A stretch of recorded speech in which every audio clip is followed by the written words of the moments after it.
Bonjour à tous et bienvenue dans Au cœur de la perf, le podcast by Formafoot. On se retrouve dans ce premier épisode avec Maxime Godalon et Cyril Dols. On va notamment échanger sur la mentalité du footballeur, le mental du footballeur nécessaire pour réussir au haut niveau. On prendra des exemples notamment sur la carrière de Maxime à travers les différents championnats qu'il a connus, ainsi que sa collaboration avec Fabien tout au long de sa carrière. On prendra aussi les anecdotes de Cyril et ses 30 ans d'expérience à l'Olympique Lyonnais et notamment sa collaboration avec Bastien Angelos sur les U15 de l'Olympique Lyonnais où ils ont pu mettre pas mal de choses en place pour développer un peu le mental du footballeur. Avant d'écouter cet échange, pensez à vous abonner, n'hésitez pas à partager à toute personne que ça pourrait intéresser. Je vous souhaite une bonne écoute. Pour commencer, est-ce que vous pouvez vous présenter en un mot ou une expérience ? Alors une phrase. Moi je dirais plus un mot. C'est ce qu'on m'a transmis, que ce soit au niveau de ma famille, au niveau du club, à la formation, à la préformation, c'est je dirais l'humilité. Je pense que c'est toujours ce qu'on m'a inculqué, comme je disais tout à l'heure, au niveau de mes parents, ma famille, et puis tous les éducateurs que j'ai pu avoir durant ma préformation, ma formation, et ce qui m'a permis de rester l'homme que je suis, et ça, je peux que leur en remercier. Ok, pas mal pour commencer déjà. Cyril, toi t'as... Alors moi, c'est une anecdote. Ce qui me représente, c'est que il y a 3 ans, j'étais le témoin de mariage de mon adjoint. Il y avait tout mon staff. Et ça, c'est un symbole pour moi d'avoir fédéré une famille, pas une famille de sang, mais une famille de cœur, en étant tous sur un événement qui est unique dans une vie. Et je trouve quand on connaît la personne, on peut comprendre avec lequel on travaille dans la vie professionnelle. Et pour moi, c'est un symbole fort. Le staff, s'il est fort, il peut se passer plein de choses. Et c'est ces relations humaines qui sont importantes dans le foot et on oublie souvent l'humain. Totalement d'accord. Et pour rebondir, est-ce que, Bast, tu aurais un mot, une phrase, une expérience avec Cyril qui pourrait décrire, présenter Cyril ? On est plein de expériences avec Cyril. On a bossé 3 ans ensemble au quotidien. J'en ai plein. Moi, je pense que le mot vraiment qui caractérise Cyril, je vais choisir un mot un peu plus professionnel, ça va être organisé. Parce que, en fait, moi, quand j'arrive à l'OL, je suis stagiaire encore, et quand je passe avec Cyril, je suis stagiaire, je suis pas organisé. J'ai plein d'idées, ça part dans tous les sens, je suis pas organisé. Par contre, j'arrive avec un mec, il est hyper carré, et en fait, il m'a permis de me structurer, moi, sur le plan pro, de structurer mes idées surtout. Et en fait, c'est catalyseur dans ce que tu peux rendre derrière sur le terrain. Donc je dirais que c'est le mot qui me revient le plus, mais après, bon, il y en a plein d'autres. Pas mal. Et j'ai été les plus... Ok. Max doit s'en souvenir, le vestiaire était organisé. Ouais, c'est... Ouais. C'était militaire, comme on disait. Mais pour moi, c'est le plus important, ça. Si on n'est pas organisé dans la vie. Il y a le maillot dans le short aussi.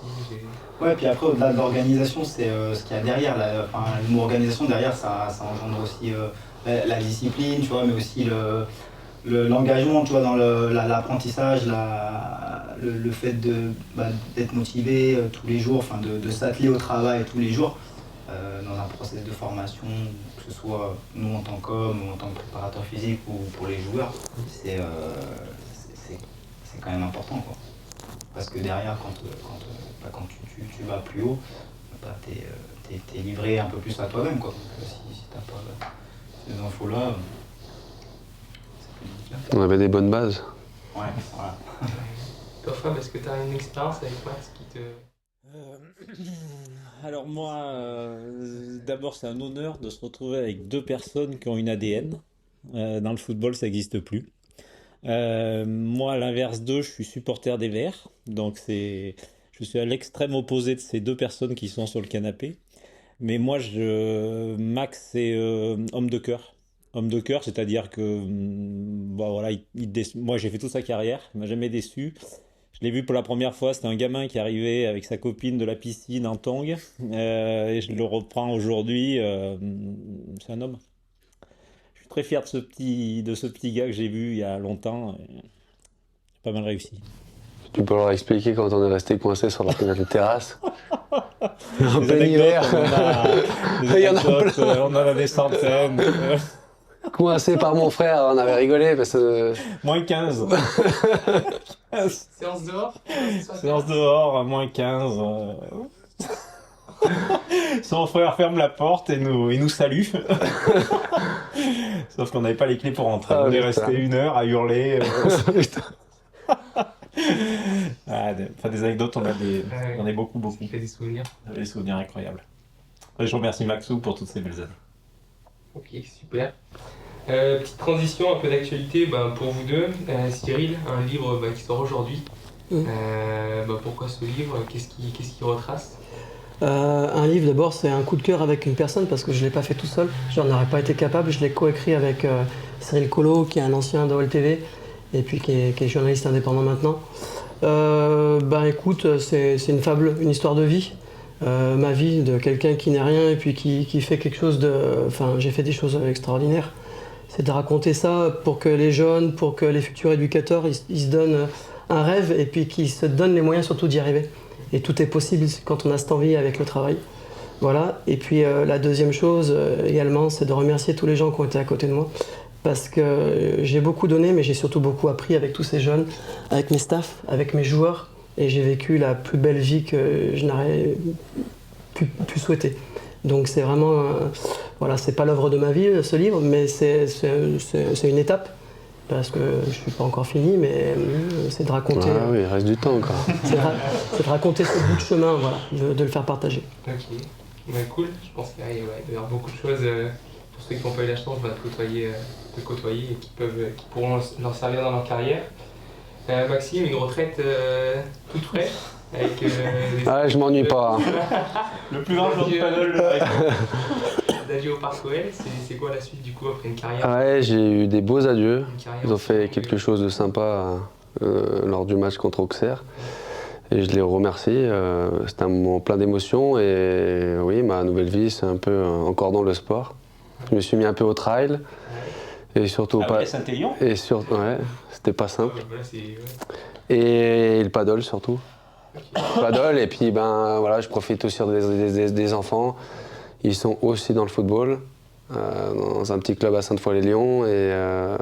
C'est beaucoup d'entraînement, c'est des matchs le week-end. Donc ils sont contents que je suis là parce que les années où tu es dans le football de haut niveau, forcément le week-end ça n'existe pas trop, du moins on n'est pas à la maison, on n'est pas avec les enfants et c'est un réel plaisir de partager ça avec eux et de vivre ça parce que le football c'est quand même ma vie, quoi. Okay. Super, ok. On va passer du coup à la première partie. On va aborder un peu l'approche mentale et le développement, notamment sur la formation.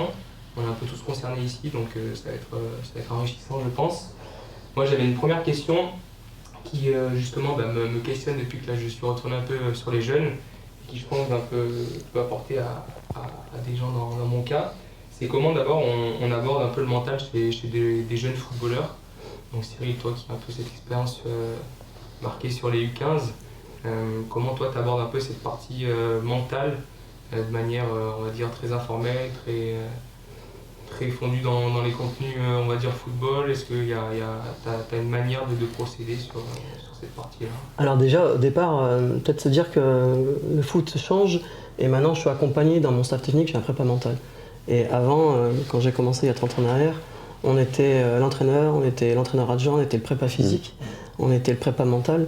Et Le papa. Le papa, ouais. Donc on est maintenant quand même accompagné avec des gens qui arrivent. Je pense que tout ne s'est pas très bien fait dans le football parce qu'on parlait de coach mental, prépa mental, psychologue du sport.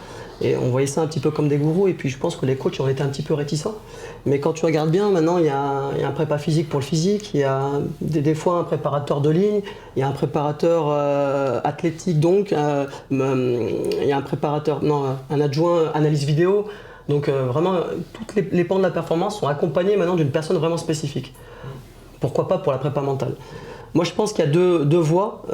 Il y a une première voie qui est à la fois hors du terrain et sur le terrain. Sur le terrain, je pense que c'est l'essentiel parce qu'on est là pour travailler et emmener des joueurs vers l'excellence, vers le haut niveau. Donc leur faire travailler des émotions. Je pense que ce qui est le plus important, c'est les émotions de match qu'on ne retranscrit pas encore assez. On est beaucoup basé sur technique, tactique, physique, c'est important, mais pas assez encore sur le mental. Comment on réagit par rapport à une frustration d'un arbitre, de l'adversaire, à des fautes, à être en infériorité numérique. Donc je pense qu'il y a le terrain et puis il y a hors terrain. Savoir également, il y a des joueurs en cellule monoparentale, des fois ça va mal à l'école. C'est de les aider pour qu'à un moment donné, quand ils arrivent sur le terrain, ils posent le sac à dos et qu'ils soient vraiment performants pour le football. Moi je pense qu'un joueur il doit connaître ces moments de flow où ils sont super bons. Il faut qu'ils puissent se remémorer quand est-ce qu'il les a et comment les retranscrire quand ça va moins bien. Et puis il faut être présent quand, justement quand on est au fond de la gamelle, quand un attaquant marque plus de but, quelles actions on va faire. Donc il y a cette partie-là hors et sur le terrain. Et puis il y a une partie qui est très importante à mon avis dans le mental, c'est que maintenant le foot c'est le sport le plus individuel. Et j'ai 20 joueurs, j'ai 20 projets individuels qui sont différents du projet collectif. Et c'est comment ramener à un moment donné ces joueurs vers un seul et même chemin. Et je pense que nous les éducateurs, entraîneurs, formateurs, on est des DRH, on est des managers. Et on doit ramener tous ces joueurs-là vers un seul objectif, parce que si on n'a pas le même seul objectif, sur le terrain, c'est la tchitchikaya, c'est la jungle, et on ne va pas y arriver. Donc c'est vrai que pour moi, la prépa mentale au XXIe siècle, c'est le pan de la performance qui est le plus important, à mon sens. On ne sera pas tous d'accord là-dessus, peut-être que le physique c'est important, la technique c'est important, parce que si on n'a pas des bons outils, la tactique, l'outil mental, cognitif est aussi important. Mais pour moi, l'aspect mental, c'est l'aspect numéro 1 maintenant. Ah, mais de toute façon, je pense que ça, maintenant, dans tous les sports, effectivement, que ce soit d'un point de vue motivationnel, parce que tu as le mental à court terme, dans le match, etc., mais tu as aussi le mental. Je pense que Max il pourra encore mieux en parler que nous, c'est tu as le mental aussi à long terme, c'est la capacité à être motivé, à tous les jours se mettre des objectifs, toutes les semaines, etc. Puis tu as fait une bonne saison, puis l'année d'après, ok, et ça c'est quelque chose aussi de difficile. Mais pour rebondir sur ce que tu disais, sur l'intégration du préparateur mental au sein des staffs, je pense que aussi on a eu pourquoi on a eu des difficultés à intégrer aussi les prépas mentales? Parce qu'on a beaucoup de prépas mentales qui sont arrivées, à mon sens, moi c'est mon avis en tout cas, hors contexte foot. Plus qu'en tant que psychologue, tu veux dire. Ouais, le mot psychologue, il fait un peu peur, quoi. Déjà le mot psychologue, il fait peur. Alors que pas du tout. Ouais, pas du tout. Non, mais bien sûr, c'est un optimiseur, en fait. On peut le voir. C'est un médecin entre guillemets comme un autre, quoi. Bien sûr.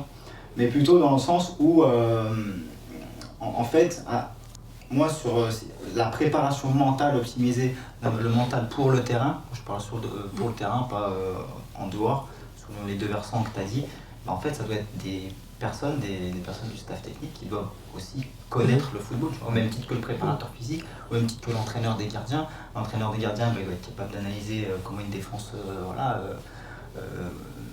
agit, interagit pour pouvoir positionner, entraîner son gardien en fonction de ça. Et je pense que les préparateurs mentaux ils doivent aussi connaître le football, comme les préparateurs physiques. Tu ne peux pas bien préparer physiquement ton joueur si tu n'as pas une analyse de l'activité qui est quand même poussée. Et je pense que ça a été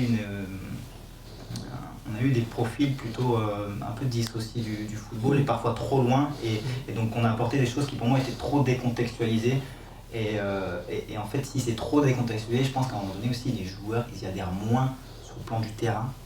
Vraiment du terrain, pas ce qu'on peut avoir en dehors du terrain, mais plus ce qu'on peut faire sur le terrain en lui-même. Parce que je pense qu'on peut vraiment travailler mentalement sur le terrain. Enfin, on reviendra un petit peu plus tard sur ce qu'on a pu mettre en place nous. Mais oui, et puis il y a une chose aussi qu'on ne connaissait pas nous avant, c'est les réseaux sociaux. Ouais. Pour moi aujourd'hui c'est ce qui fait le plus mal aux jeunes, aux moins jeunes, parce que les gens sont méchants et là il y a un gros travail à faire là-dessus parce que pour moi c'est un gros danger. On le voit dans le tennis actuellement, avec les gens qui sont harcelés et tout, qui craquent très rapidement à cause de ça. Et dans le foot il y en a énormément. Tu as ce versant-là aussi, et tu as aussi le versant du jeune, où maintenant en fait il a accès à tout et du coup il se compare aussi aux... Exactement. Hein. Ça avant quand vous étiez plus jeune ça n'existait pas. Tu entre guillemets tu te comparais dans ton équipe quoi. Aujourd'hui tu vois lui il est trop en avance, lui il a signé un contrat machin, lui... Et ouais effectivement. Et très jeune. Et très jeune. Ouais. Et ils ont accès à des informations que nous, on n'avait pas, quoi. Pas du tout.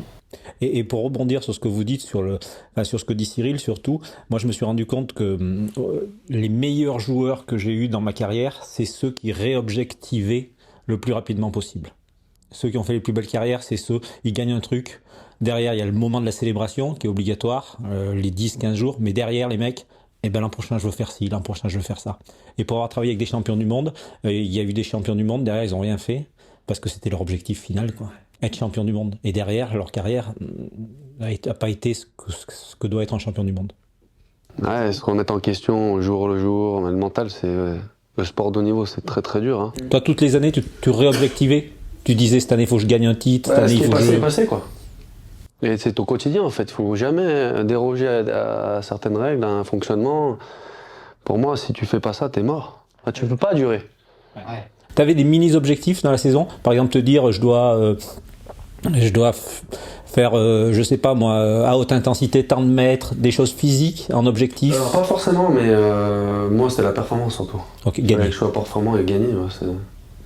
Pour moi, c'était le plus important. Et ça, tu te posais aussi tu te fixais des objectifs, pas forcément numériques, tu vois, métrés, mais sur ta séance par exemple. Non, pas forcément. C'était plus un objectif, je dirais, général, faire tant de matchs, être bon, la performance. Mais pour être performant, il y a tellement de travail en amont, dans ta semaine, dans le quotidien, dans ce que tu fais, tu dors, tu manges.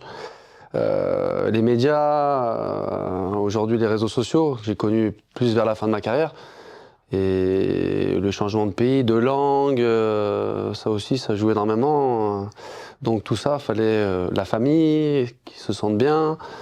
Donc tout ça, ça prend beaucoup d'énergie et se recentrer sur soi-même, c'est pas toujours évident.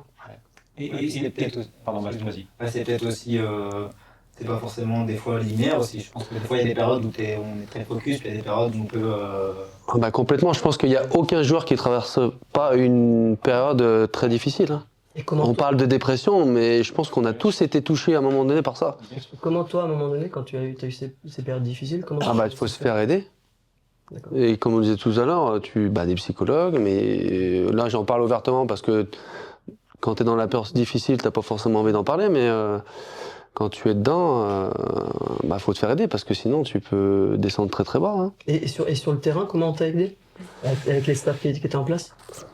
Alors après, il y a des outils, il y a des choses que tu mets en place. Après, je pense que c'est propre à chacun. Moi, je pense que dans l'ensemble, je l'ai plutôt bien géré ces périodes-là, et je pense que l'entourage dans ces moments-là, c'est quand même très très important. Pour moi, c'est primordial pour la carrière, pour ta vie de tous les jours, quoi. Si t'as pas un cadre, si t'es livré à toi-même, c'est beaucoup plus difficile. Hein. Notre podcast s'appelle Au cœur de la performance, et en discutant avec Bastien et Sylvain, on s'est dit, au cœur de la performance, peut-être qu'on fera un podcast avec des femmes de joueurs dedans. Parce que les accompagnants. Exactement, elles font partie de cette performance. Oui, parce que on dit toujours elles ont la belle vie, mais quand vous êtes dedans, oui, on voit l'argent, oui, je peux comprendre, mais si c'était que ça, ce serait trop facile. Hein. T'as les week-ends à l'extérieur, t'as les départs, t'as les vacances. Oui, et puis nous, dans notre carrière, on n'est pas simple. Hein. Tu emmènes ta passion également sur toi. Ouais, et puis on est dans notre bulle. C'est-à-dire que même des réunions de famille, t'es là, mais t'es pas là, quoi. Tu ne penses pas qu'à toi, c'est peut-être méchant ce que je dis, c'est mais... naturel, en fait. On est comme ça, quoi. On est souvent qu'on est un peu dans notre monde, mais on le fait pas exprès, quoi. Et tu vas à une réunion de famille, les gens te parlent de ta perf. En plus, parler par exemple à ton frère. Voilà, pour moi, c'est plus compliqué, ça. Ouais. Et en plus, moi, quand tu comprends un peu le système, les choses, et les gens font pas exprès, en plus. Non. Et ça, c'est dur parce que tu vois, en fait, dans le visage de ton frère, tes parents, tes grands-parents, t'es toujours le centre d'intérêt, quoi. Et des fois, tu fais en sorte d'esquiver pour. Bien sûr, pour passer orienter le truc. Ouais, voilà, pour passer à autre chose, pas être le centre de toutes les discussions, quoi. Et je rebondis sur quand tu arrives à Séville, tu te rappelles, t'es jamais blessé à l'OL, jamais. Tu arrives à Séville, tu te blesses. La part du mental là-dedans a quelque chose à voir? Non, pas forcément, parce que alors c'est vrai que j'étais passé par la Roma avant. Et c'est vrai que cette intersaison là où ils sont contents de moi et après il y a un changement de vision, ils font venir Nzonzi. Donc moi, je prends la place d'Nzonzi à Séville.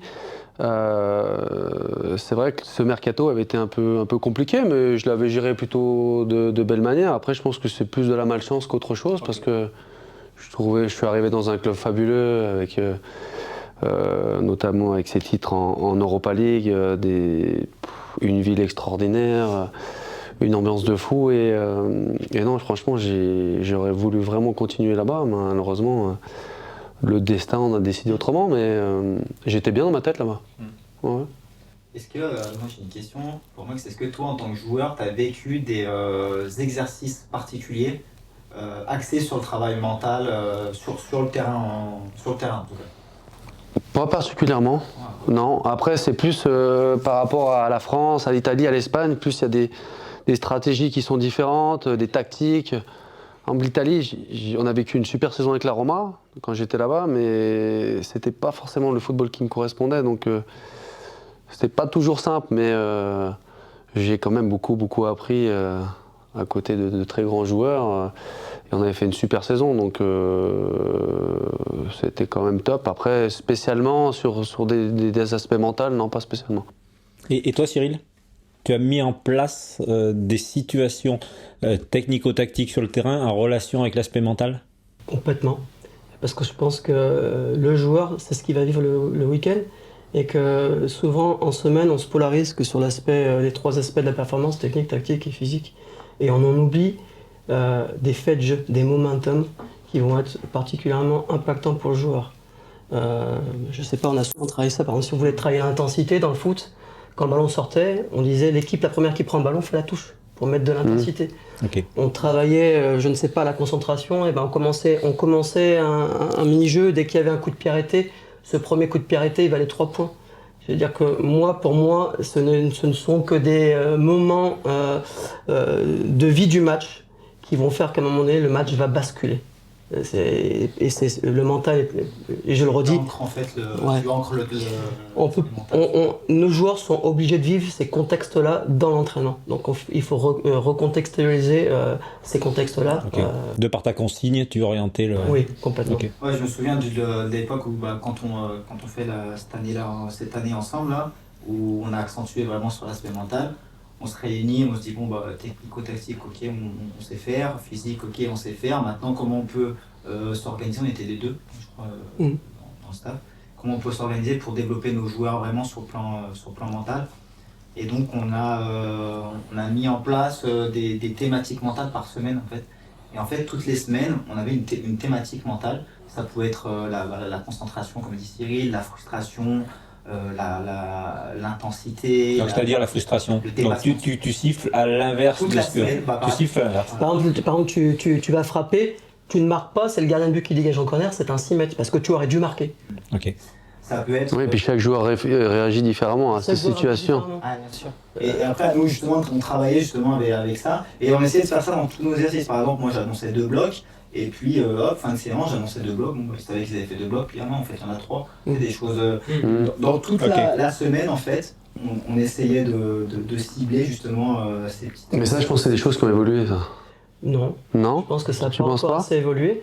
Non, mais par rapport à notre époque. Ah oui, je suis même entraîneur. Oui, c'est normal, l'expérience fait que... L'expérience, voilà, c'est quelque chose que dans le diplôme ne s'achète pas. Par contre, pour moi, c'est des faits prégnants. Et je vais te donner un fait pour moi qui est vraiment très important. Je suis arrivé il y a 30 ans avec vous. Je crois que ça peut maintenant, on perd au pénalty. On me disait à l'époque, il y a 30 ans, voilà, les pénaltys, c'est de la loterie. Non, je suis pas d'accord, moi. Donc, on les travaillait pas. Okay. Après, on m'a dit, il y a 20 ans, faut travailler les pénaltys. Donc, on les travaillait en fin de séance. Donc, c'est la rigolade, on tire des pénaltys, ça tire des pénaltys, tu rates, tu peux investir. Et puis après, avec Bastien, on a mis en place des choses. On a tiré des pénaltys versus rugby. C'est-à-dire qu'on faisait des matchs, tu marquais le but, pour valider le but, tu tirais un pénalty. Et c'est le pénalty que tu marquais qui faisait qu'il y avait 1-0 ou 2-0. Et après, on s'est dit, il faut qu'on recontextualise également la série de tirs au but. Donc, tu marquais, tu avais ton tir au but pour valider ton but. Et la sentence aussi derrière qui doit être voilà. plus forte. Mais si tu ratais, il y avait pénalty pour l'autre équipe qui n'avait pas marqué. Et c'est le jeu de la série de tirs au but. On avait fait une fois également le tir au but en début de séance. Tu marquais le tir au but, tu avais une séance en intégré, tu ratais le tir au but, tu avais une séance en dissocié.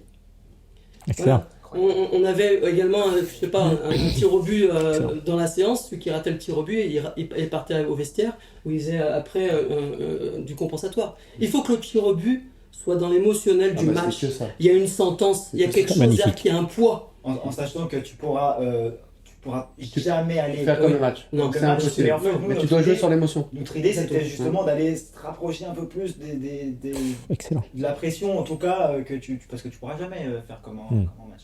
Mais en tout cas, d'aller justement un petit peu plus taper là. Et ouais, c'est ce qu'on essaie de faire dans toutes les qualités. Semaine de l'intensité, bim, on regardait notre derby, c'était quand? Bim, la semaine du derby, semaine de l'intensité. Qu'on veut que nos mecs ils soient. Ouais, puis jouer sur la fatigue aussi. Parce que quand tu joues une séance de penalty et un penalty dans un match, c'est pas pareil non plus. Mais tu sais, quand on parle d'intensité, par exemple, tu vas en formation, on te dit voilà, tu fais tel exercice, tu vas boire un coup. Tu fais tel exercice, tu vas boire un coup. Dans un match de foot, tu ne poses pas de canon. Non, Tu as 45 minutes. à part quand il fait chaud À l'été. part quand il fait choper. Et donc nous on a l'habitude, semaine de l'intensité, on court tout le temps. On va d'un exercice, on court, on va d'un exercice, on court tout le temps. Quand on faisait des échauffements, par exemple, on disait souvent, ce que j'ai appris en formation, mets une source de ballon et tu fais rentrer quand le ballon il sort. Non, tu fais pas rentrer le ballon sort. C'est-à-dire tu vas le chercher le ballon. Le ballon c'est ton précieux. Et le ballon tu dois en prendre soin. Et donc on prenait qu'un seul ballon par exemple. Puis on prenait des ballons, des petits, des grands, ce que faisait Arteta à l'Arsenal. Bien sûr. Nous on le faisait déjà parce que la sensibilité de pied elle était aussi importante. Donc je pense qu'il faut, c'est la capacité de l'entraîneur à trouver, on est des experts mais on est également des créateurs. On doit être extraordinaire et pour faire des choses extraordinaires, il faut faire des choses qui sortent de l'ordinaire.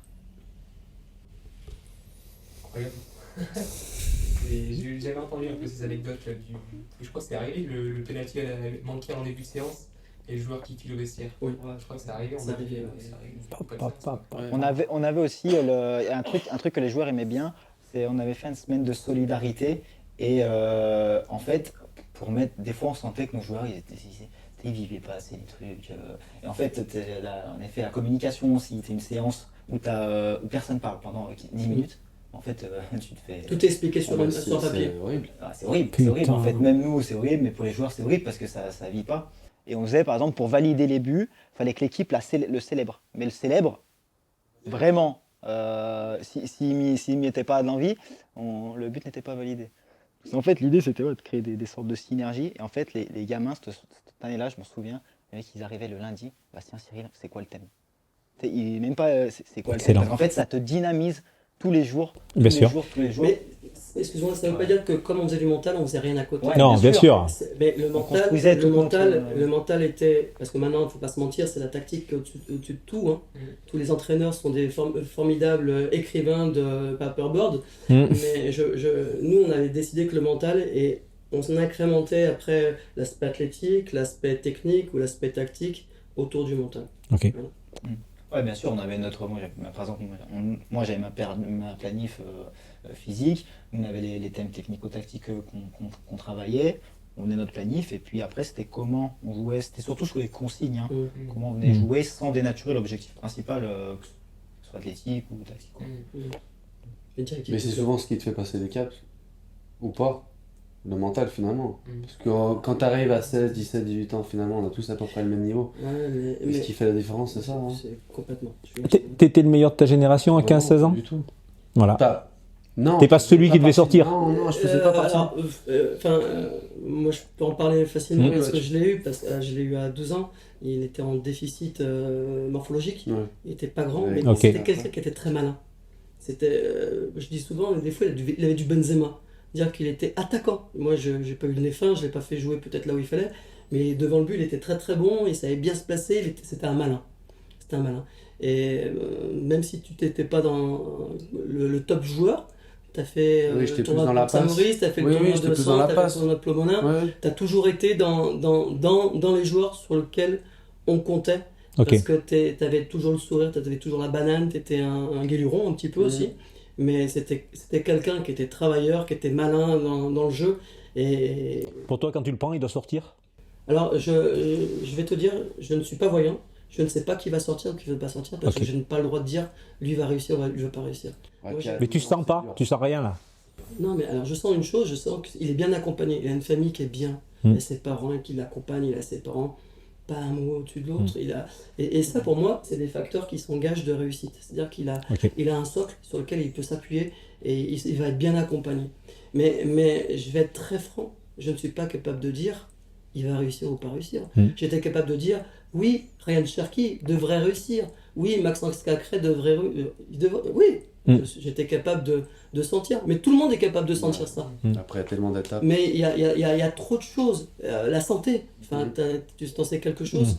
Des événements qui font que moi, je ne suis pas capable de dire il va réussir ou pas. Il a du potentiel pour réussir, mais non, je ne suis pas capable. D'accord.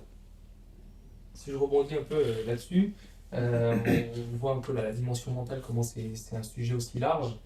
Qu'est-ce qu'on peut attendre d'un entraîneur sur justement ce versant mental, à part justement essayer de mettre des petites choses en place? Comment lui il peut arriver à comprendre le joueur? Qu'est-ce qui fait qu'il arrive à sentir où est-ce qu'il y a un besoin?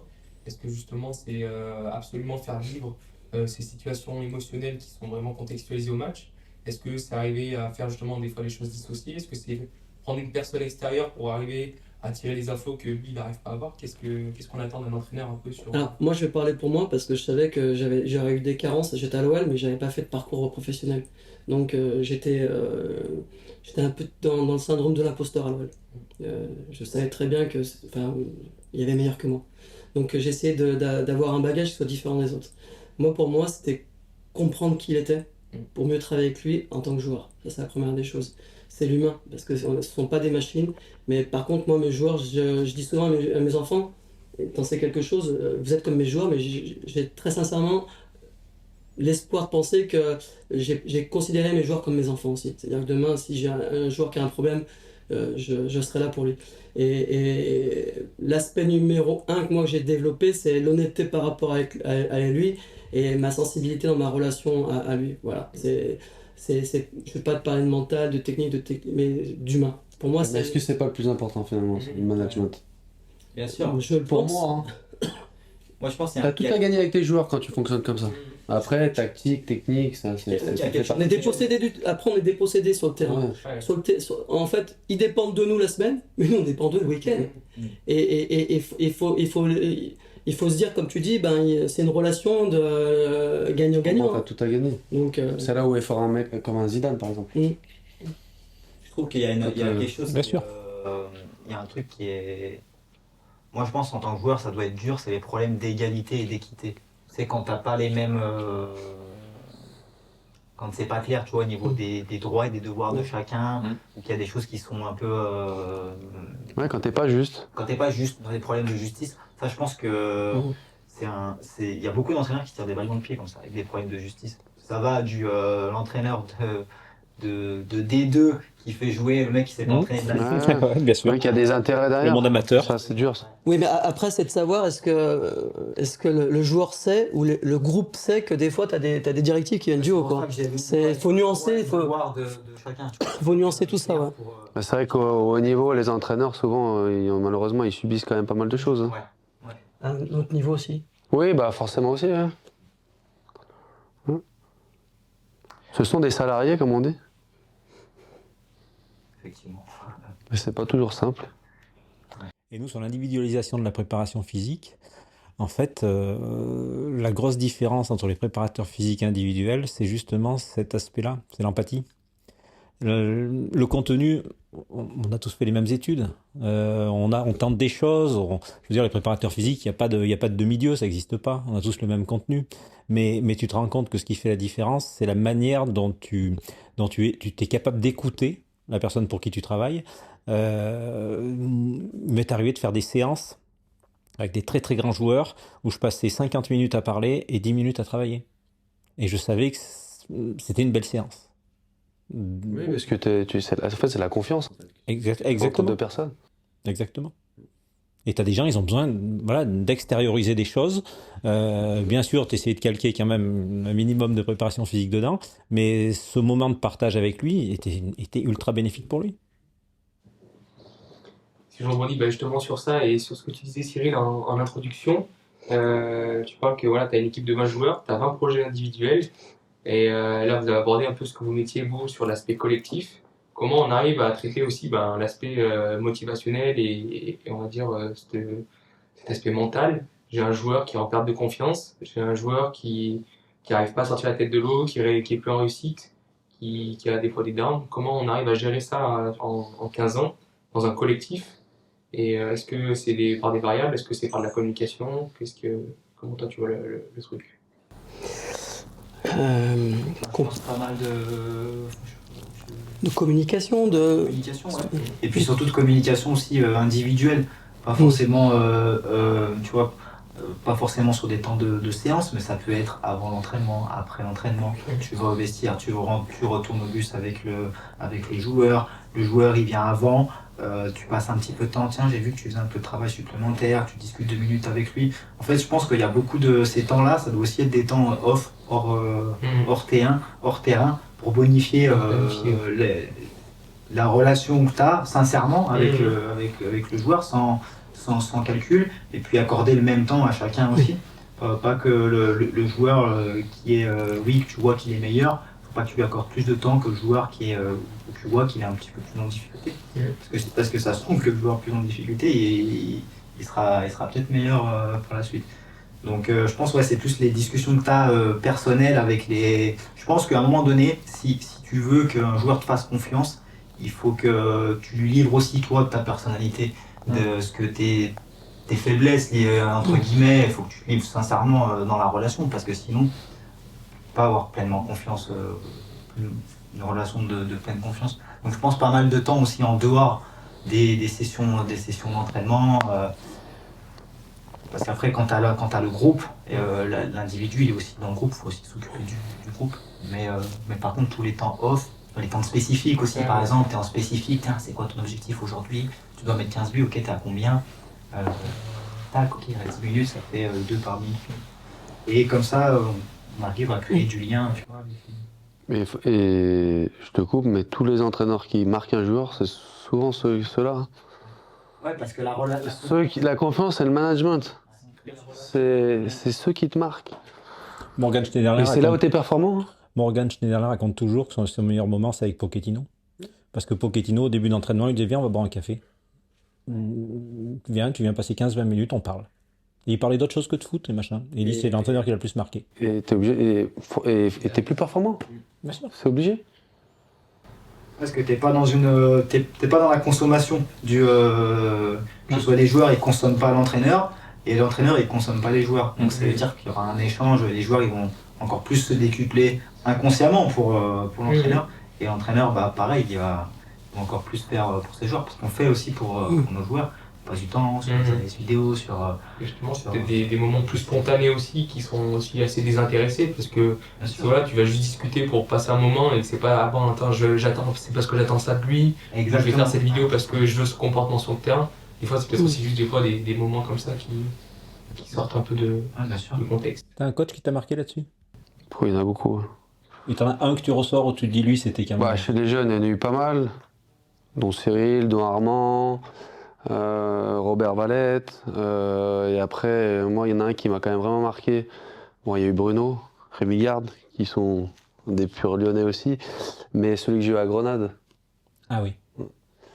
Ouais, Diego, franchement, la grande classe dans tout, dans l'aspect tactique, physique, technique, et dans son management, c'était exceptionnel. Donc l'aspect quand même management qui ressort. Oui, il avait toujours, même dans ses discours, il faisait jamais les mêmes réunions, il avait toujours des messages à faire passer à chacun. C'était, franchement, humainement, c'était footballistiquement parlant, pardon, c'était exceptionnel. Justement, si on continue un peu là sur cette partie-là, relation entraîneur-entraîné, ou plutôt même staff-entraîné, comment on crée une relation aussi forte, comme on peut le voir maintenant, en se voyant une fois par mois pendant 10 ans. Non, à Lyon. Un peu plus. Ouais, c'était... Il m'a emmerdé à Lyon. Avec le Père Grenier. C'est à l'étranger. Ouais, Maxou, moi j'ai eu la chance d'avoir Maxou, donc, comme je le disais, très très jeune, mais tout de suite il a ramené Mireille. On a bossé tous les trois ensemble, donc des séances passionnantes. On se découvre petit à petit, tu vois, c'est pas du jour au lendemain que tu te dis ouais, il est super le mec, tu sens un truc.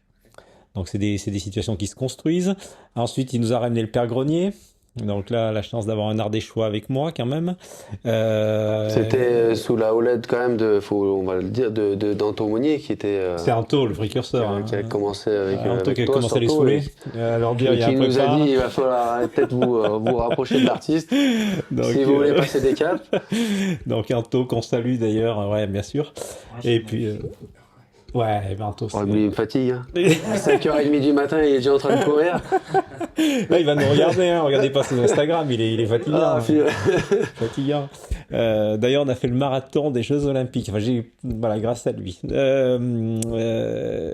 Et ensuite, chaque fois, il m'a même ramené des gens qui n'ont pas fait carrière. Je me rappelle de Loïc, t'avais ramené. Ouais, de JP. T'avais ramené JP. Il en a ramené. Fait dans l'échelle de rythme, il était allé vite faire à manger à la cuisine. Il avait JP complètement. Il a dit c'est pas pour moi. C'est rare qu'un gardien vienne faire de la prépa. Ouais, c'est rare, mais en fait, c'est des super profils. Parce que j'en ai eu 2 dans ma carrière, des gardiens. C'est des profils fantastiques parce que les mecs sont tellement dans la recherche individuelle, tu vois, du geste juste, de la performance juste. Moi, j'ai eu la chance de bosser pour Dembaba à Chelsea et tout d'un coup, je vais arriver l'entraîneur des gardiens en pleine séance, qui était Christophe Lolichon. Et le mec, tu vois, j'adore les entraîneurs de gardiens parce qu'ils sont vraiment ils veulent comprendre, ils veulent savoir comment améliorer vraiment individuellement cette personne. Donc Christophe venait voir ce que je faisais pour après déduire des séances avec Petr Sech ou machin. Et le gardien, c'est vraiment, c'est passionnant.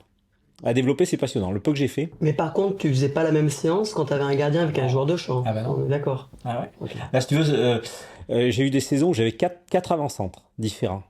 Serhou Guirassy, Mateta, tu vois, qu'est-ce que j'avais d'autres enfin, j'en avais 4, ça dit, ouais, 4 d'un coup. Et ben, j'avais pas une séance les mêmes. Pour les 4 en même temps. Pour les 4 en même temps. Je les faisais pas, bien sûr, en même temps. Je veux dire, toi, dans mon travail, je faisais pas la même séance à Bafé Gomis qu'à Serhou Guirassy. Bafé Gomis qui est capable de caler quelqu'un, tu vois, dos au but, son point fort, parce que moi j'aime bien le point fort, tu travailles là-dessus. Non, moi je travaillais là-dessus. Serhou, qui a fait des progrès de fou, je vous conseille de regarder l'Allemagne, bon bref. Lui, il est capable de prendre la profondeur à une vitesse folle. C'est vrai qu'il a eu une progression, lui. De malade. On a discuté à l'époque, on disait, mais putain, c'est... Damien, moi je l'ai pris à Amiens, là le mec, il est incroyable, incroyable. Bon bref, et lui, son but c'est de prendre de la vitesse, tu vois. Se retourner vite pour prendre cette profondeur. Donc tu travailles pas les mêmes choses. Donc avant de les avoir en individuel, que ce soit Max ou n'importe qui, tu as des testings à faire sur ce que tu fais avec eux ou pas du tout? De folie. C'est vrai? Tu te rappelles? De folie. Et qui sont? Qui sont soit des tests physiques, d'accord, donc tous les tests classiques, d'accord, des CMJ, bon, tous les tests de Bosco, tout ce genre de choses, mais c'est aussi une analyse vidéo qui dure, je regarde tous les matchs, avant de dire à un joueur machin. Les fameux 2-3 premiers mètres. Ça, je le saoule, je les ai saoulés. Moi, pour moi, le football... C'est tellement important. C'est les 3 premiers, pour moi, enfin, physiquement, tu vois, je parle qui est mon métier, Bast aussi, c'est les 3 premiers mètres. Moi, pour moi, les mecs, ils sont forts sur les 3 premiers mètres, ils passent le bras, alors je les ai saoulés pendant 10 ans là-dessus. Pour moi, c'est gagné. Je vends du temps, moi. C'est ça mon métier. J'essaye de vendre du temps aux joueurs. Ouais, mais ce qui est fou, c'est ce qu'on disait, c'est que tu le sens, quoi. C'est terrible sur le terrain. Et il nous a fait passer des caps de malade, quoi. Allez, arrête. Et quand tu non, mais je te l'ai tout le temps dit. Hein. Quand tu faisais ta prépa physique, est-ce que ça impactait après ou pas sur le terrain, si c'était le lendemain ou sur... On faisait gaffe, on fait toujours super gaffe. On aimait bien travailler là. C'est bizarre, ouais, le jour finalement où on coupait un peu. C'est mon jour préféré. Ouais, mais après c'était. Pas je suis sur l'explo. Voilà, exactement. Si tu travailles tu vas pas travailler avec un excentrique à J-2, tu le tues. D'accord. Moi J-2 c'est mon jour fétiche. Et maintenant, en vieillissant, on arrive à mettre des séances. Attention, hein. Le matin du match. Je les ai saoulés avec ça. Je disais à Maxou, vas-y, il faut qu'on essaye. Mais je sais pas, Cyril, si c'était avec toi, mais Bast rappelle, dans notre formation qu'on a... Moi, je l'ai fait en 17. En 17, il nous raconte-nous cette anecdote, elle est incroyable. Ouais, 17, on sort... Donc j'étais avec un coach, je pense qu'il me laissait carte blanche, donc ça se passait bien. Et donc tu sais, tu fais l'échauffement, tu as toujours la phase à la fin, tu fais la vivacité, machin, etc. Et donc nous... jour de derby. Jour de derby. Un jour de match. De derby. Ouais. Derby. Et donc on joue sur le terrain qui est à côté et tout. Et donc on met, au lieu de faire la vivacité, on va leur mettre un stato dynamique, 4 reps. Ça dépendait des profils, entre 40 à 60%. Bim, ils poussaient fort, ils faisaient leur stato et entraient au vestiaire. Et Ce jour-là, vous gagnez malheureusement 4-0 contre les Verts. Ouais, on gagne en plus. Mais Malheureusement. Mais, Alors, est-ce que c'est ça qui a fait? non, mais On tu sait peux pas, tu peux pas dire. Mais Enfin, mais c'est en tout cas, il n'y a pas eu d'impact négatif chez les joueurs. Au contraire, souvent en plus à cet âge-là, quand tu les mets sous les barres, ils sont tout excités, ils sont voilà, commencent à devenir des hommes. la etc. testo. La testo et tout. Donc en fait, ça stimule plus que ça inhibe quoi. Et non, ça s'était bien passé. Mais c'est vrai que les mecs ils disaient mais qu'est-ce qu'il fait? Ouais, mais c'est quand tu sens que ça te fait du bien. C'est là où tu te dis putain. En fait, dans les vestiaires, après, t'as plein de choses aussi. T'as le match, etc., l'excitation. Ouais. Mais je sentais que les mecs, ils étaient tendus, quoi. C'était remonté comme du tendu. Mais ouais, mais je l'ai refait, il me semble, 1 ou 2 fois après. Après, ça dépend aussi des coachs avec lesquels tu travailles. Oui, il y en a qui ont un peu plus de mal à l'accepter ou de le Ouais. comprendre, mais. Toi, Cyril, t'étais capable de. On te dit ça? Ouais, on y va? Moi, j'estime que la personne qui est avec moi dans son champ de compétences, elle est meilleure que moi. C'est-à-dire que Bastien est meilleur que moi dans le prépa physique, carte blanche. Mon analyse vidéo veut faire une présentation, carte blanche. Mon prépa mental veut tester quelque chose, carte blanche. Je pense qu'il faut avoir l'humilité de se dire, les mecs, ils ont un côté théorique, et puis ils ont une pratique innovante. Pour être extraordinaire, il faut faire des choses extraordinaires, il faut sortir de l'ordinaire. Donc allez-y. Et lui, ça a été un fou, il a tenté des trucs. Enfin, une fois, je passe rappel avant à Annecy, on joue sur le terrain honneur de l'académie. T'as fait un échauffement, enfin complètement différent. Et souvent, nous, on a besoin de coutume, on a besoin d'être Oui. routine. Tu sais pourquoi on fait ça? Tu te souviens pas pourquoi on fait un échauffement complètement Pour pas esquinter le terrain, non? Non, parce qu'on arrive, on est en retard. Et de plus d'1 heure, et tu sais, t'as un délai. Et en fait, il nous reste longtemps. peu de temps. Et Tu t'adaptes. et je me souviens que tu me dis, putain, comment on va faire les mecs en échauffe? Parce que c'est vrai que nous, on avait un échauffement très carré. Je fais, t'inquiète. Et en fait, j'ai pris les mecs, j'ai fait, on était, tu sais, d'habitude, on faisait 2 colonnes. Donc là, on est partis tous ensemble. On a fait un truc, tac. Je finis par un 10-10 de 4 minutes. Tu vois, pour qu'il soit bien. Tac, on rentre au vestiaire. Puis ils étaient chauds. Hein. Il faut se dire, dans ce métier-là, maintenant, il n'y a pas forcément de vérité. Parce que la seule vérité, malheureusement, c'est que le résultat. Et malheureusement, parce que je me souviens d'une fois, premier week-end des Gilets jaunes, et on part jouer à Saint-Etienne au derby. Donc on est obligé de passer par le Montpilat. Oh putain. Parce que l'autoroute est bouchée. Oh l'aventure. Donc je suis avec la génération et la rouge, Mamad Sarr, et on part jouer. Donc j'appelle l'entraîneur de Saint-Etienne, je vais avoir du retard. On a dépassé le quart d'heure usuel. Ah, c'est quart d'heure. Quart d'heure. On arrive, le match est à 15h, on arrive à 15h15, et il me dit, ouais, bon, vous changez, puis on y va. Pas d'échauffement, pas de causerie. Pas d'échauffement, pas de... Mais qu'est-ce que t'as fait en amont? T'as pas fait dans le bus? Non, comment t'as. Non? Rien du tout. Je leur ai simplement dit une phrase aux joueurs, voilà, tu t'imagines cette phrase, mais ils ont pas voulu qu'on s'échauffe. Qu'il n'y ait pas de causerie à la rigueur, c'est pas grave, ils ont pas voulu qu'on s'échauffe. Ce jour-là, on gagne. Et les joueurs m'ont dit, tu vois, coach, la causerie ou l'échauffement, à quoi ça sert? Ouais, il suffit de pas grand-chose des fois. C'est le résultat. Parce que si le résultat tu perds, eh ben, tu ancres des choses. Et là, tu as gagné, eh ben, voilà. Ben, c'est comme le week-end sur des matchs, on fait des analyses et en fonction d'un résultat qui sont pas forcément ce qui a été pendant le match. Ouais, tout à fait. Le résultat, il est pas forcément. Ouais, si tu fais le salto et que derrière tu prends 3-0, je sais pas Ouais, si voilà. tu Tu n'entends plus jamais de ta vie. Non, c'est vrai, dans les cartes, ouais, c'est vrai, ces cartes-là. Après, c'était en 15, c'est un peu moins développé sur le plan. Ouais, il s'adapter, je pense que c'est une vraie qualité ça aussi. Ah, mais je pense qu'un bon entraîneur, maintenant, faut s'adapter aux jeunes, une génération, parce qu'ils ont changé. Sinon, enfin, t'es mort. Il y a une seule chose sur laquelle, à mon sens, je ne m'adapterai jamais, c'est sur les valeurs. Ah bah ça, Sur le stock, sur les règles, le respect. le respect, la ponctualité, toutes ces choses-là, je pense qu'il faut rester intransigeant, il faut rester avec une forme d'éducation qui soit au sommet. Par contre, sur l'adaptabilité football, la méthodologie d'entraînement, enfin. Tu fais comment avec les téléphones aujourd'hui? Bah, par exemple, quand on part en match, Parce que ça, c'est dur. pas de téléphone dans le bus, parce que je veux qu'ils aient de la connexion. On leur fait passer Non. des... Sérieux ça? Bah, si c'est la règle qui est dès le départ ouais, et qu'on bien sûr. s'y tient, C'est bon. il faut. Ça c'est bon. Ça aussi, c'est un. Ah ouais, un dur combat. Ah, téléphone, c'est dur. À la causerie également, chez nous, à domicile, dès la causerie, ils rentrent, pas de téléphone. Ouais. Donc pas de téléphone dans le vestiaire non plus. Et après, j'aime rendre les téléphones à la collation, parce qu'il y a des bénévoles qui préparent des sandwichs, tout ça. C'est un moment aussi où tu vois l'adversaire, où tu vois l'arbitre. Donc ils viennent à ce moment-là, parce que sinon il y en a qui partiraient.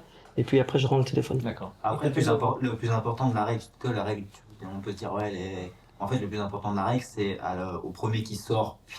Ouais. Parce que sinon, après, t'es mort. Mais dès que t'as coupé une fois, derrière, t'as la règle. Ouais, parce que ça, c'est un fléau. Hein. Jamais Ouais, moi, tu vois des choses quand t'arrives dans le vestiaire, tu dis c'est pas possible, les gars. Il y en a pas un qui se parle. Les mecs, ils ont la tête comme ça dans le. C'est horrible. Et c'est. Au Ouais, repas aussi, non? Tu l'as vu ça? mais de partout. C'est-à-dire que même quand tu te fais soigner, il y a des gens, ils parlent même pas avec le kiné. Je pense qu'ils savent même pas qu'ils sont en train de se faire masser, quoi. Tu vois, c'est la démarche. C'est fou, ça. Et comme tu dis, après, il n'y a plus de connexion, quoi. Ah, mais est-ce que c'est pas à ce moment-là que l'institution n'a pas été assez forte pour se dire, Bah, je pense Bien que. sûr. un public de joueurs qu'on a installé Bien et sûr. on s'est fait marcher dessus? Ah bah, complètement. On a pris ça et on n'a plus rien. Tu laisserais ton téléphone à l'entrée du centre d'entraînement. Ça aurait d'autres choses. Hein. T'as pas de coup du faux téléphone comme à l'internat Bah, je pense que. J'ai parlé avec Didier, là, fois Raja.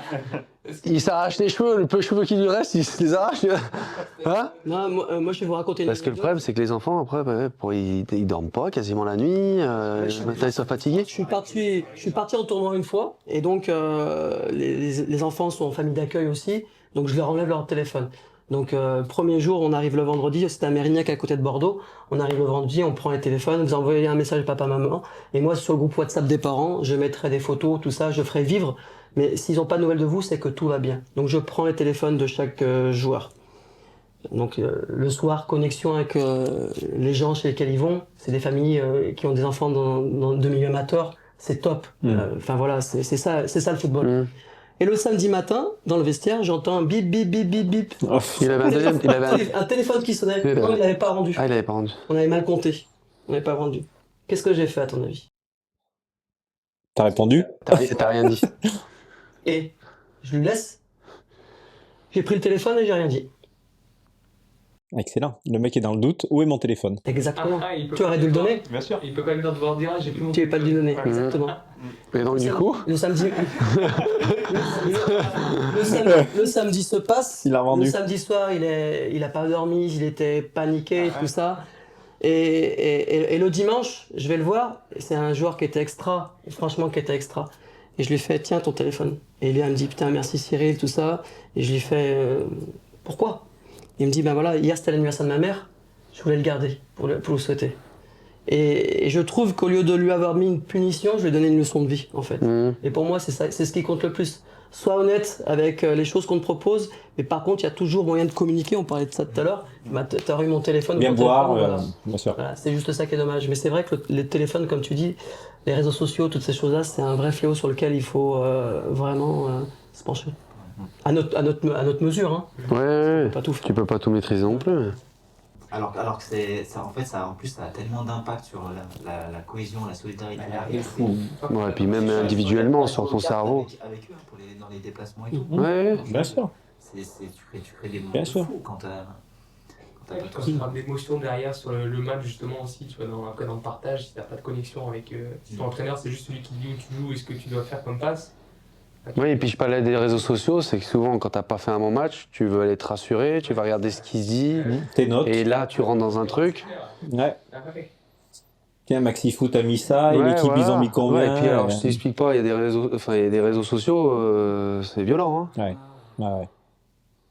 Donc Et toi là, tu sens que par exemple, avoir la connexion avec le coach, c'est aussi quelque chose qui te permet peut-être justement de relativiser, tu vois, toi ce que tu as perçu ou même ce que justement des commentaires que tu peux entendre. Est-ce que ce poids-là. toi tu sais, Ouais. tu sais t'évaluer, si t'es quelqu'un de réfléchi, d'intelligent, mais le problème c'est que sur ces plateformes-là, T'arrives à douter, il n'y a pas beaucoup d'intelligence et oui, il faut faire attention. Hein. Ils arrivent presque à te mettre le doute, quoi. Si t'es pas costaud, c'est pas simple. Hein. Et vous êtes accompagné dans ce sens-là Alors, que ce soit chez les jeunes. pour ma part, je l'ai connu plus sur la fin, entre guillemets, sur la fin de carrière. Ça fait vraiment 4-5 ans que c'est vraiment, je trouve, pesant. Mais non, je pense que non, les clubs, je sais pas, Cyril, s'il y a J'ai des une question avant pour toi, parce que tu as connu chez les jeunes à l'OL et nous, on était capable de t'évaluer pour te donner des objectifs justement de travail, tout ça. Donc, tu avais des notes ou des couleurs pour pouvoir savoir où tu en étais. Est-ce que chez les pros, justement, pour pas avoir les notes des médias, est-ce que tu avais des retours journaliers ou tu avais des notes ou des couleurs ou quelque chose qui permettait que l'entraîneur te dise, bah voilà, ton axe de travail. Est-ce qu'on vous donne est-ce qu'on continue à vous former en fait? Bon, on n'était pas évalué sur des notes ou des couleurs, mais par contre, oui, on avait des discussions, on avait des rapports avec les entraîneurs. C'était chaque semaine? Non, pas forcément. Bah après, l'entraîneur, il n'a pas forcément le temps de... Ouais, mais si par exemple tu arrives en fin Je pense que ça peut être le rôle d'un adjoint, par exemple. D'accord. Pour moi, l'adjoint, sur ces aspects-là, il a un rôle important. Et toi, tu mettais des notes ou des couleurs Non, moi, à chaque match? Je trouve que d'abord la note est subjective. De 0 à 10 ou de 0 à 20, je trouve que c'est trop complexe. Par contre, j'aime mettre des couleurs. J'aime mettre des couleurs En fonction de la performance du mec sur le match. Exactement. Ok. Je ne la mets pas seule, je la mettais avec le staff parce que je trouve que le prépa mental, le prépa physique, ils ont également leur ressenti, ils sont des experts dans leur domaine et ils connaissent le football. Donc après, on faisait une moyenne, quelque chose de médian, et après on mettait une frise de tous les matchs à mi-saison, de tous les matchs allés, et on recevait la famille avec le joueur et on leur disait, bah voilà, si t'es tout vert, tu pouvais te dire qu'en fin de saison, ben, le passage s'ouvrait pour toi. Si t'es tout rouge... Ça, tu le fais encore, ça? Oui, parce que je pense qu'il faut être honnête. Non, mais je pense que pour les jeunes, je pense que c'est bien. Après, nous, quand tu arrives dans le monde pro, aujourd'hui, tu travailles beaucoup avec la vidéo, par exemple. Et avec le monde pro, pour moi, tu as toujours à apprendre. Qu'est-ce qu'on a? Ah, mais complètement. Mais c'est fait différemment. Ouais. D'accord. Aujourd'hui, on parlait des analyses vidéo. Aujourd'hui, c'est impressionnant. C'est un domaine où l'évolution, elle a explosé avec la data. Via les applications, ils nous envoient. Tu vois, c'est vraiment... À l'OE, je crois qu'ils sont 4 là maintenant, analyse vidéo sur la première. Oui. Gamin m'a dit, là, il passe à 4. Ah ouais, ils sont paquets. Et puis on est... Ouais, clairement, c'était 5, 6. Après, il y avait beaucoup de jeunes qui venaient pour se former et tout. Mais tu sais quoi, aujourd'hui à l'OL, ils ont les caméras au bord du terrain. L'analyse vidéo, il n'a même pas besoin d'être. Il peut rester dans son bureau. Et il découpe les séquences. Et en salle, c'est encore. C'est un peu dans le rang. T'as en fait, les antennes tout à l'intérieur de la salle, ça te modélise le terrain. Et tout, c'est une folie. Avec les GPS, t'as les déplacements et trucs. C'est plus tes petites cellules, Fab. C'est fou. J'ai vu dans une interview que tu parlais de développement du joueur sur la semaine et d'entraînement d'une équipe le week-end ou quelque chose comme ça. Comment tu arrives à jongler entre justement ce focus très individuel peut-être sur la semaine, parler du développement du joueur qui doit passer les étapes dans l'académie, mais en même temps avoir cette culture d'équipe sur tout ce qu'on vient un peu d'évoquer, de gagner, de faire vivre en collectif des émotions qui au final sont le contexte de la pratique. Comment tu arrives à justement jongler sur ces deux aspects? Alors, je pense que la semaine, on entraîne le joueur. C'est-à-dire qu'on va maintenant de plus en plus sur des plans d'individualisation pour continuer. Tout à l'heure, tu disais très bien de développer le point fort. Parce qu'on dit souvent, on va travailler le point faible, mais non, il y a un point fort, il faut le garder. Je pense que c'est super important. Et puis après, voilà, si on peut utiliser le pied gauche, à défaut d'être très bon, au moins qu'il soit moyen, utile. Donc la semaine, pour moi, c'est le joueur, c'est l'individu. Et par contre, le week-end, c'est le management, c'est l'équipe. C'est-à-dire que j'entraîne la personne et je manage après, je coach l'équipe le week-end. L'équipe, c'est au-dessus de tout. Et l'individu se met au service de l'équipe le week-end. C'est ça, pour moi, ce que je veux suivre sur la semaine. Et tu arrives à connecter, là, on parle maintenant de gens, moi qui j'ai remis un peu le pied dans l'entraînement du football et plus que de la prépa, on parle maintenant de modèles de jeu, de modèles, de comment on va justement les comportements spécifiques au poste, donc on va attendre. Comment toi tu arrives à connecter ça sur l'aspect individuel de la semaine, mais en même temps ce projet équipe où c'est très individuel, voilà, j'attends ça de tel joueur, mais comment j'arrive à être connecté quand même à ce contexte match qui vit peut-être avec plus d'interaction, qui vit avec... Est-ce que tu as des situations particulières? Est-ce que tu as justement des fois c'est que l'aspect très analytique, très ciblé sur le geste, sur le comportement? Est-ce que tu arrives à intégrer sur des parties un peu plus globales? Elle est longue ta question. Ouais, attention. De toute façon, alors moi je suis pas un grand théoricien, je suis pas le gourou je pense que c'est un va-et-vient entre l'analytique et le global. Il n'y a pas de vérité. Il y a des joueurs qui ont besoin de plus d'efforts à un moment donné. de répétition gestuelle, pour de la mise en confiance. Et puis après, il faut l'ouvrir à ce qui se passe sous pression. Tu parlais des 2-3 premiers mètres avec sous pression de l'adversaire dans un contexte par rapport au temps et à l'espace. Donc voilà, analytique, global, c'est un va-et-vient pour moi. C'est comme dans, Bastien a travaillé avec moi, dissocier, intégrer. Ouh là là, on parle de ça, c'était... Putain, c'est les nouveaux, C'est un va-et-vient. les nouveaux mots. Moi j'aimais bien en début de... On sortait de vacances, les joueurs étaient frais, il fallait refaire de la caisse sans ballon. Sans ballon. Parce qu'en fait, on a trop, je trouve, dans les nouvelles générations de coachs, donné le ballon aux joueurs. C'est mon avis. Et qu'on a perdu le goût à l'effort. Et sur les retours défensifs, sur toutes ces choses-là, je trouve qu'on a un peu laissé tomber parce qu'on leur a donné trop de caviar. Donc je disais à Bastien, on commence, ils reviennent de vacances, ils sont frais, on fait du dissocié. On se rapproche petit à petit de 3, 4, 5, 6 semaines vers les vacances, on fait de plus en plus d'intégrés. Voilà. Moi, c'était un petit peu la trame que je lui donnais, et puis après, il faisait ce qu'il voulait. Et puis, si je disais de la merde, il était capable de me dire, et on fait autre chose. On tente autre chose. Mais il n'y a pas de vérité. Souvent, la vérité, malheureusement, à haut niveau, c'est le résultat. Et après aussi, pour compléter ce que tu dis, Cyril, en formation, on forme aussi le joueur. Former une équipe, on s'en fout. Mais il faut former des joueurs d'équipe. Former des joueurs d'équipe. Parce que trop d'individualisation, pour moi, ça a la même sémantique que individualisme. C'est-à-dire que si on individualise trop, eh ben, on va créer des joueurs qui vont être individuels. Donc faut sectoriser des fois sur des joueurs de couloir ou des joueurs de ligne, pas de problème. Mais après, si tu donnes trop à un joueur, il faut faire très attention à ça. Et moi, je suis pas réticent, mais il faut dire, faut y aller à petites touches. Ouais, mais est-ce qu'à l'information, on n'a pas perdu ça un peu? C'est-à-dire? On est plus sur... il faut sortir un ou deux joueurs que les résultats... T'as raison, on crée un peu des stack options. Parce que quand on regarde les résultats aujourd'hui... On a besoin de faire de l'économie, donc oui. Mais moi, je me refuse, je suis un entraîneur de foot, je me refuse à travailler pour un joueur et d'avoir autour 10 faire valoir. C'est pas... Non, parce que gagner, même jeune, c'est important, je trouve, moi. Parce que c'est des bases. Hein. De toute façon, l'un ne va pas sans l'autre. Je suis complètement d'accord. Enfin, je vais prendre l'exemple de Max. Max a commencé jeune, attaquant. Et il a été après, à un moment donné, milieu. Il était capable de jouer en charnière. Je trouve qu'il s'est construit avec ce qu'on lui a donné, sans forcément être, je dirais... après, je sais pas si... Mais après, ça s'est fait naturellement. Hein. Oui, mais pendant les entraînements, est-ce que dans les entraînements, tu switchais d'un poste à l'autre, ou c'est qu'à un moment donné, il y a eu une carence et tu as été là? Parce que moi, je pense qu'il faut toujours un poste et un poste au recours, un joueur. Ouais, est-ce que finalement, je ne suis pas toujours adapté à ces situations-là? Parce que après, moi, le profil que j'avais, comme tu disais, j'étais pas très grand, et après, j'ai beaucoup grandi.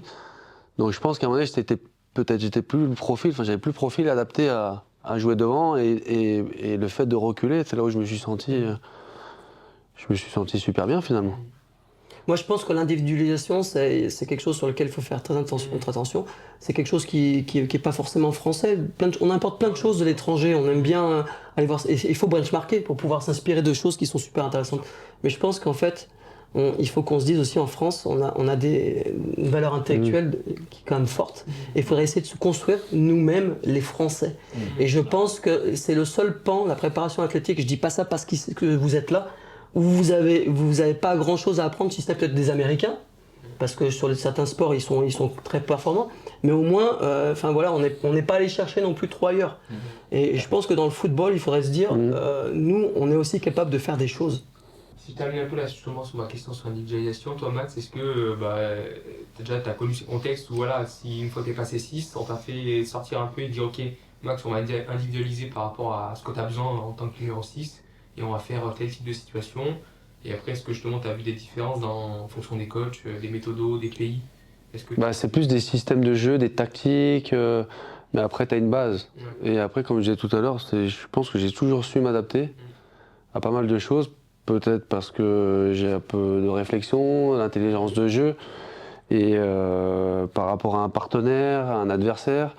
Et ça, c'est ton expérience qui fait que tu te sens plus ou moins bien, et par rapport à des situations de match, de fait de jeu, d'entraînement, Après, je suis un grand amateur aussi de football, donc je regarde énormément de matchs à la télé. Tu vois, c'est des- Et ça, forcément, ça t'aide aussi.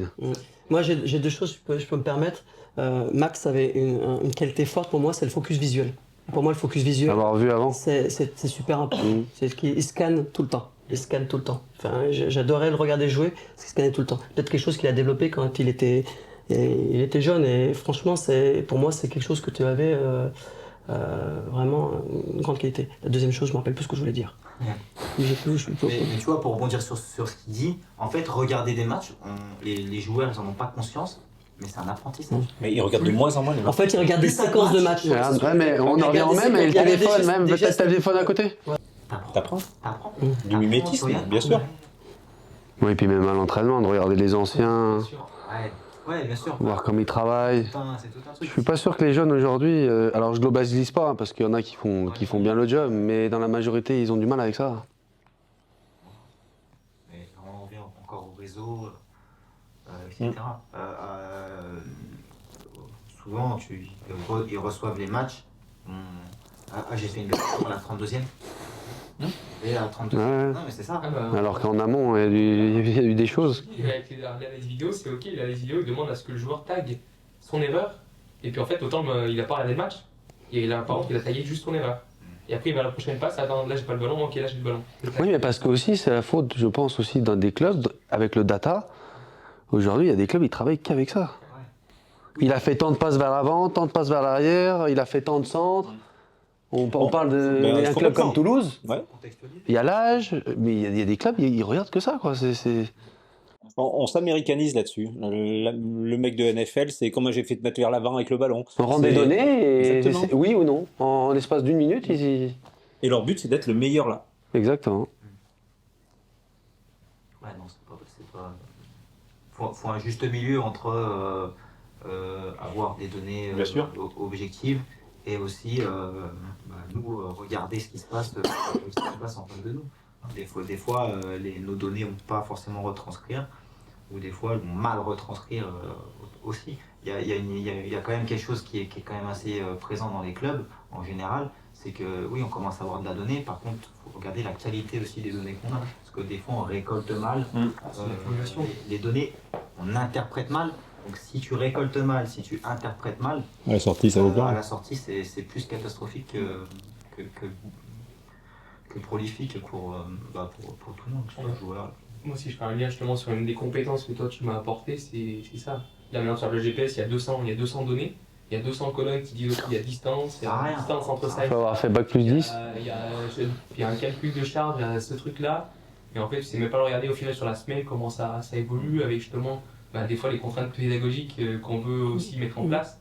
Ça, c'est aussi des choses qui, tu vois, quand tu sais traiter la donnée, derrière, tu sais. Quand tu fais un cycle de vitesse, moi en tant que préparateur physique, Ouais.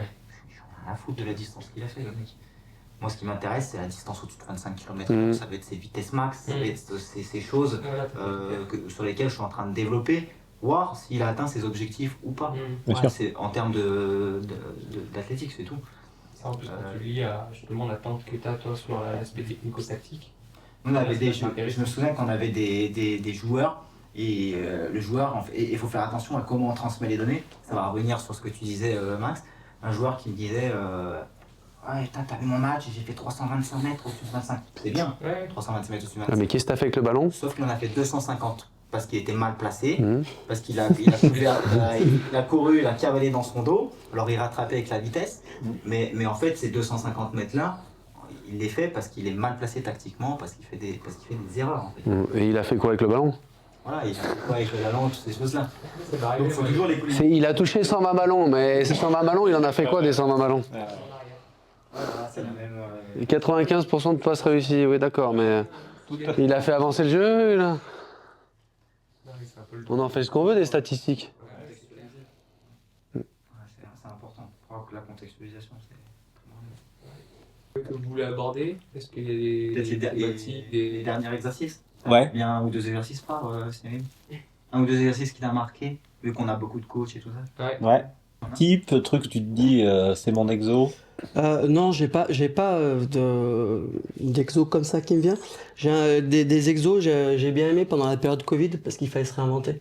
Ah ouais. Pendant la période Covid, il fallait faire des choses qui étaient un petit peu déjantées. Et donc, j'ai testé plein de choses. J'ai testé, par exemple, un match on parlait de focus visuel parce que pour moi, c'est primordial. Ah, t'as fait avec les bandeaux? Avec des bonnets. Avec des bonnets. Avec des bonnets. Il y avait une équipe, on est tous habillés pareil, une équipe avec bonnet, une équipe sans bonnet pour le focus Ouais. visuel haut. Ok. Et la semaine d'après, en fait, je l'ai fait avec les chaussettes. Ok. C'est-à-dire que la paire de chaussettes, une paire de chaussettes de match pour certains, une autre paire de chaussettes d'entraînement pour le focus un peu plus visuel bas. Et donc les joueurs, faut les surprendre, je trouve que c'est ce qu'il y a de plus beau, quoi. Ah ouais. C'est de se dire, putain, on fait un truc qui sort un peu de l'ordinaire, mais qui va Ouais, nous du servir, quotidien, ouais. qui change. qui va nous servir. Donc ouais, c'est ce type d'exercice-là, vraiment, j'aime beaucoup innover, et puis ouais, le changement, c'est bien. C'est énorme. Le changement, c'est énorme. Et puis après, si on parle d'exercice phare, voilà, moi je suis dans un jeu lyonnais, c'est un jeu combiné, un jeu où les joueurs aiment se faire des passes. J'aime bien travailler avec une règle souvent qui est technique, parce que pour moi, sans moyen, tu peux pas faire de tactique. Une règle qui est technique qui va induire des comportements individuels et qui va générer après des attitudes collectives. Donc j'aime bien, par exemple, on est une équipe, on n'a pas le droit de jouer 2 fois d'affilée à plusieurs touches de balle. C'est-à-dire que moi, si je te fais la passe, Fabien, si j'ai fait 3 touches, tu dois jouer une touche. Donc c'est-à-dire que tu t'informes déjà dans le temps de passe pour jouer une touche avec quelqu'un. Tu joues avec Max, tu peux jouer une touche ou tu peux jouer libre.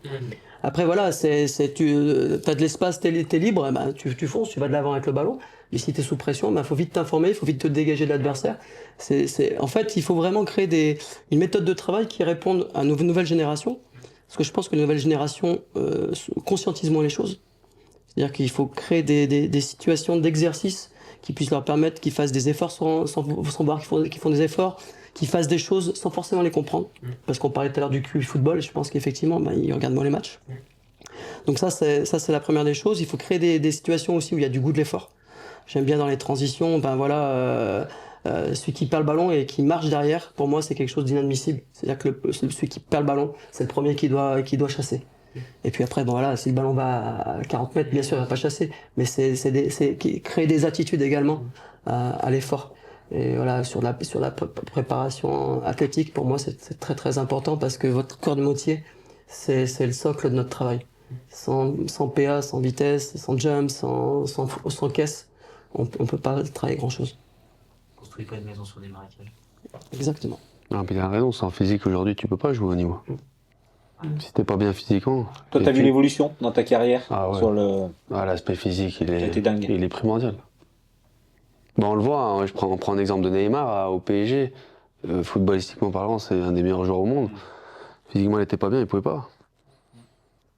Aujourd'hui, ça va trop vite, ça va trop fort. Si t'as pas pris l'information avant. Les mecs arrivent plus vite sur toi qu'avant qu'à tes débuts.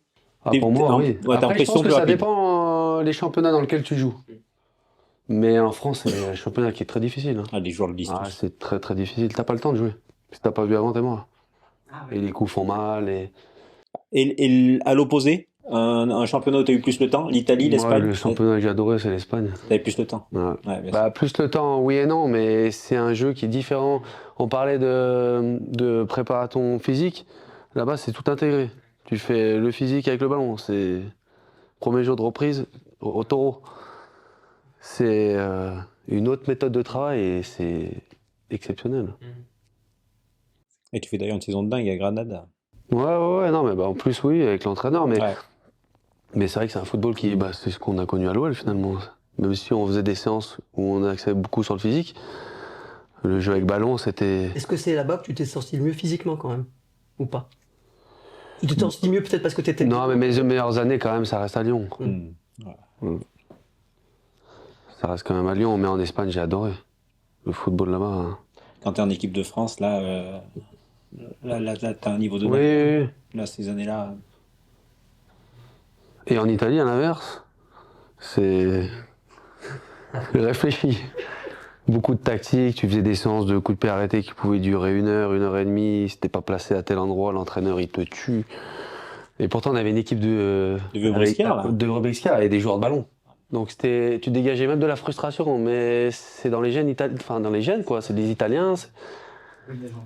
Ah non, des séances où tu faisais que des 11 contre 0, des circuits de passe. Ah ouais. Pendant 3 quarts d'heure, 1 heure.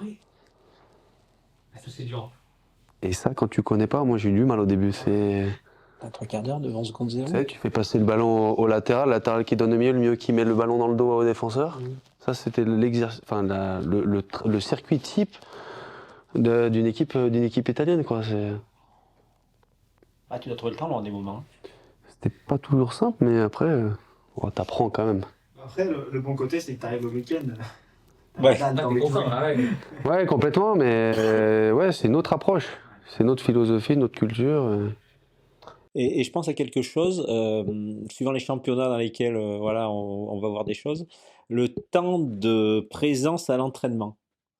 Il y a eu en France, par exemple, où les mecs arrivaient, eh ben, ils partaient, ils arrivaient, ils faisaient la séance, c'était les premiers dans la voiture. Et tu as des pays, enfin plutôt des clubs, où les gens, bah, tu es obligé de manger à midi et de repartir derrière, enfin tu as un temps. Mais moi je trouve que l'évolution s'est vachement faite là-dessus. Maintenant, c'est le premier dans sa voiture derrière. Ouais, mais il y a quand même une chose qu'on voit, c'est que les grands joueurs, Il reste. ils sont là avant tout le monde, ils terminent après tout le monde, quoi. Il n'y a pas de secret, hein. C'est la salle avant, la salle après, et ça tous les jours. C'est ce que j'ai essayé de faire passer un peu comme message un peu à Clermont, et c'est là où j'ai vraiment vu la différence par rapport aux autres clubs où j'ai joué. Et tu comprends pourquoi ces joueurs sont là, en fait. Ils suivent pas, quoi. Pourtant, Parce que t'es là, ils te voient, hein, ils te voient fonctionner, ils te voient faire. Hein. quand tu es leader, comme tu l'as été, ils savent qui t'es, donc ils savent qui Ouais, suivre normalement. mais en fait, ils s'en foutent. Je pense que le Alors, je sais pas s'ils s'en foutent ou. En fait, je pense que c'est des habitudes qu'ils ont, voilà, exactement. Ils ont peut-être pas l'ambition en fait de. Exactement. Je pense que c'est aussi une question d'ambition, complètement. Hein. Et c'est peut-être leur limite, quoi. Exactement. Ah, bah, parce que ça, oui, forcément, c'est pas donné à tout le monde. Hein. C'est l'exigence. Hein. On faisait avec les jeunes, on leur laissait la possibilité. Donc en fait, entre le moment où ils sortent du bus, où ils sortaient du bus, et le moment où on débutait la séance, il y avait environ 15 minutes. Vraiment où ils arrivaient. En fait, on leur laissait la possibilité, si les mecs ils ont envie de sortir du bus, de courir et de venir faire 10 à 15 minutes en plus, ils pouvaient. Ils pouvaient. Et donc il y en avait qui le faisaient, et à la fin de la semaine, c'était une séance en plus. L'anecdote, en fait, c'est que par exemple, il y avait un joueur qui s'appelle Billy Kumitio, qui est parti après à Liverpool.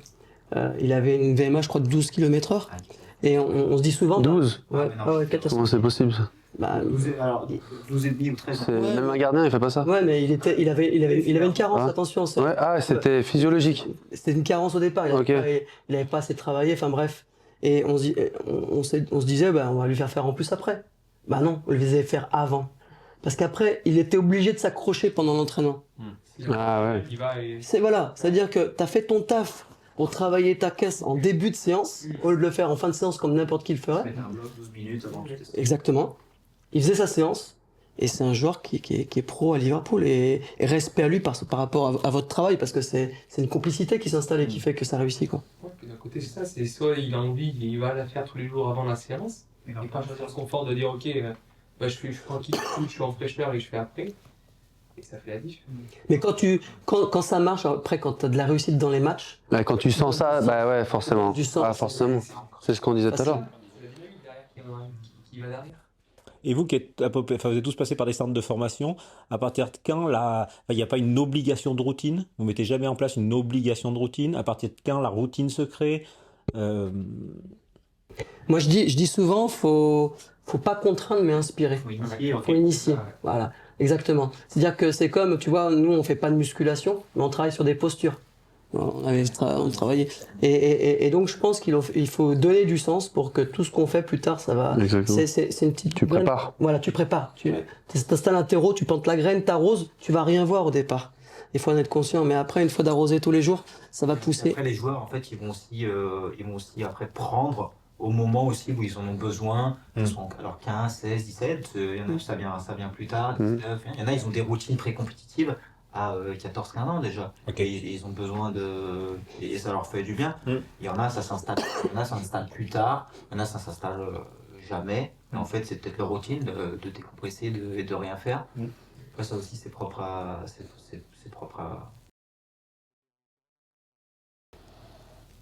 Bah, je pense que c'est surtout quand tu rentres au centre. Même si tu l'as déjà en préformation. Il y a un gros travail quand même. Mais au centre. Parce qu'au centre, tu te professionnalises quand même. Un peu, ouais. Et là, tu commences à comprendre que. Il va falloir. Déjà, tu t'entraînes, tu peux t'entraîner parfois, ça dépend, mais des fois tu t'entraînes. Tu doubles. Tu doubles. T'as l'école parfois, alors. C'était Saint-Louis. Ouais, mais bon, elle est pas, déjà à l'âge de 12 ans, tu t'entraînes déjà au quotidien. Ouais. Mais bon, t'as pas forcément la salle tout de suite qui est adaptée. Les moyens. Voilà, exactement. T'es pas dans les mêmes conditions, mais bon, je pense que ça a dû évoluer quand même aujourd'hui. Mais Pas tant que ça. Hein. vous avez quand même une salle de muscu? Non, on n'avait pas la salle de muscu. C'est pour la formation. La Donc, préfo. La préfo, on a une salle de. Vous avez une petite salle quand même, non? Pour faire du warm-up. Ouais. Donc, notamment l'hiver où on peut commencer à l'intérieur. Mais je pense que maintenant, voilà, il y a une compétence des préparateurs athlétiques qui permet aussi d'être plus dans le curatif, mais d'être dans le préventif. Oui. Je trouve que là-dessus, Ça a évolué, ça a beaucoup évolué. tout ce qui est proprio, gainage, tout ça. Enfin voilà, il y a eu un travail qui était formidable et je sais pas, est-ce qu'on a atteint le plafond de verre ou pas, mais il y a eu quand même des choses qui ont été faites en 10 ans qui sont extraordinaires, 20 ans, 30 ans, mais qui sont extraordinaires.